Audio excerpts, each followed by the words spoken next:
They told me it was just a game. But when my brothers led me into the woods after dark, I discovered a secret that was never meant to be found. What they made me do in that basement changed everything. And even now, I am not sure I ever truly came back. Stay with me, because what happened next will haunt you too. Title: No One Knew What My Brothers Made Me Do After Dark, a true emotional survival story. The woods behind our house were quiet at night. Too quiet. Every creak of a branch felt like a whisper meant only for me. I was 10. My brothers were older. Much older. And they liked games. Not the kind you play with rules and laughter. The kind that made your stomach twist. That made your breath freeze in your throat. They told me I had to prove I was brave. That I was no longer the baby of the family. So I followed them. Out the back door. Past the rusted swing set. Down the worn path that led to the trees. The air was cold. Wet leaves stuck to my shoes. My flashlight flickered. They walked ahead, never turning back to check on me. Not once. Keep up, one of them said. His voice was flat. Low. It sounded like a warning.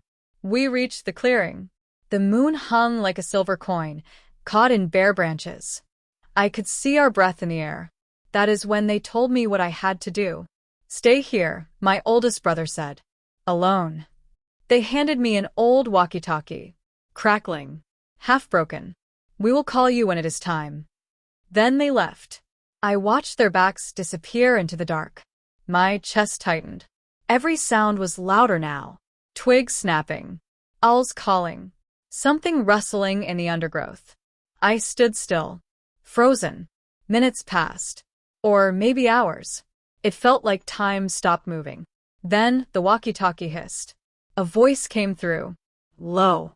Distorted. Turn around. I spun. Nothing was there. My heart slammed against my ribs. Turn around again. The voice repeated.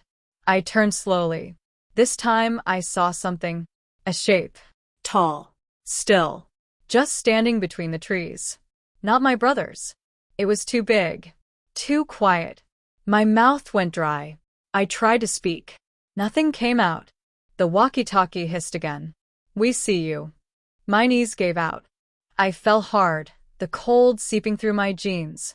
Leaves crunched behind me. Closer. One step.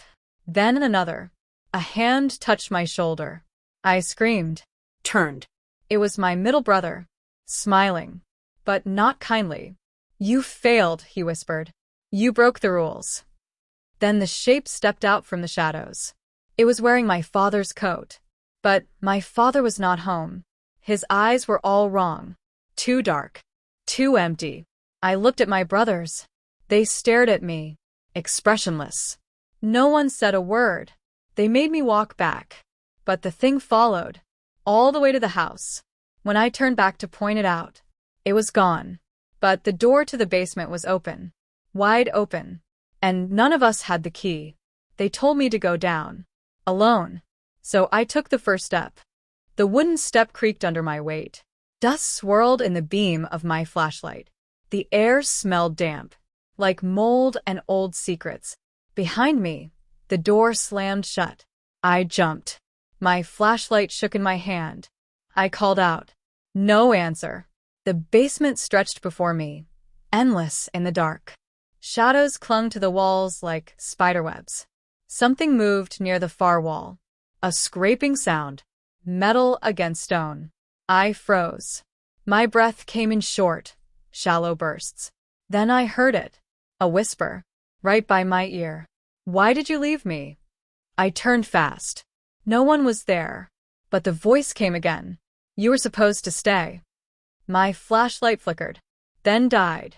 I was blind. The dark wrapped around me, thick and alive. I backed into the wall. My fingers touched something soft. Wet. I jerked my hand away. A low moan rose from the far side of the room, like someone crying underwater. The light flashed back on for a second, just long enough to see a face. It was mine, staring back. But it was wrong. The eyes were hollow. The mouth was stitched shut. I screamed. The flashlight slipped from my hands and shattered.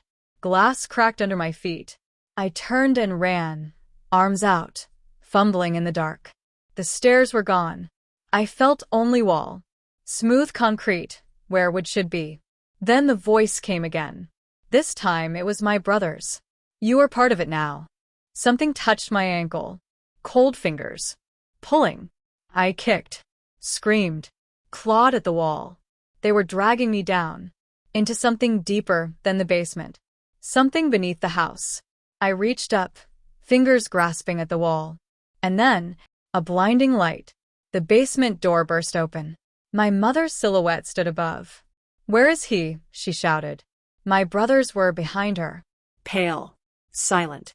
She ran down, grabbed me, pulled me into her arms. The basement was empty. No handprints.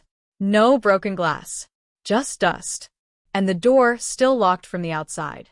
She asked what happened. I tried to speak, but the only thing I could say was, "They wanted me to stay." She looked at my brothers. Her eyes narrowed, but they only smiled, like nothing had happened, like it was just a game.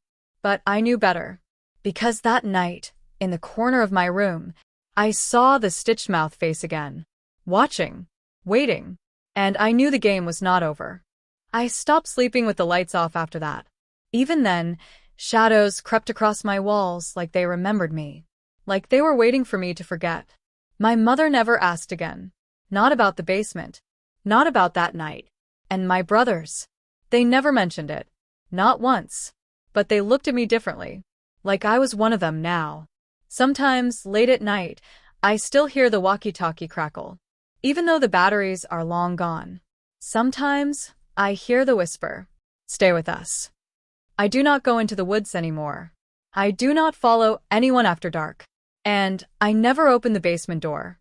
But in my dreams, I am still down there. And the face with no voice is always waiting. Waiting for me to come back.